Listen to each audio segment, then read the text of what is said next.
Sa pagkapanalo nga po mga idol ng Minnesota Timberwolves sa Game 4, hindi na nga po naitago pa ni Anthony Edwards ang kanyang kasayahan since buhay at may pag-asa pa rin silang makapag-comeback. Personal nga talaga nito ngayong araw ang naging laro gayong ayaw nga po niyang mawali sa unang pagkakataon. Pero syempre, hindi pa rin naman tapos ang kanilang laban gayong kailangan nga nilang maipanalo ang susunod na mga laro hanggang sa maipaabot sa Game 7. Sapat na rin naman ang kanilang nakuhang momentum sa pagkapanalo sa Game 4 upang mapataas pang lalo ni Anthony Edwards ang kanyang confidence sa kanyang sarili. Sa katunayan, sinabi pa nga niya bago magsimula ang kanyang post-game interview, sinisigurado na nga po niya na babalik pa sila sa lugar ng Dallas para sa Game 6. Ibig sabihin, dapat na nga po ninyong ilista na maipapanalo nila ang Game 5 gayong mas handa na nga siyang pahintuin muli sina Luka Doncic at Kyrie Irving. Samantala, matapos nga pong parangalan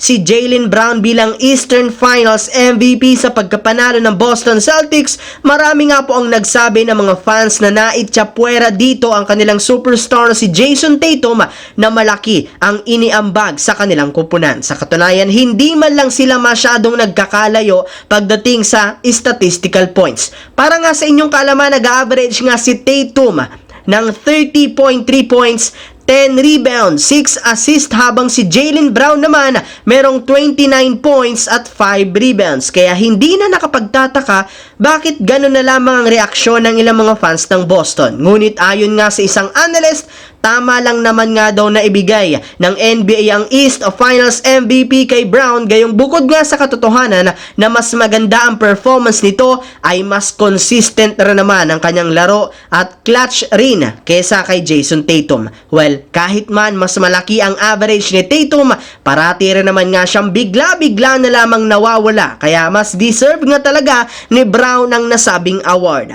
Sa kabilang banda, bukod nga sa pagtitrade at pagkuha ng Lakers sa mga bagong player sa market, isa rin naman sa mga binabalakang gawin ng kanilang team ay ang pagpapanatili ng ilan sa kanilang mga key player. Well, alam naman natin dahil nga pumalpak ang lineup ng Lakers ngayong off-season, sigurado na nga po na meron ng aalis dito sa susunod na buwan since may iba na nga dito ang hindi kukunin ang kanilang player option. Meron rin naman nga dito ang Lakers na ititrade at meron rin naman tuluyan ang nagtapos ang kontrata. Ngunit ang mas binabantayan nga ngayon ay ang mga malalarong umalis na.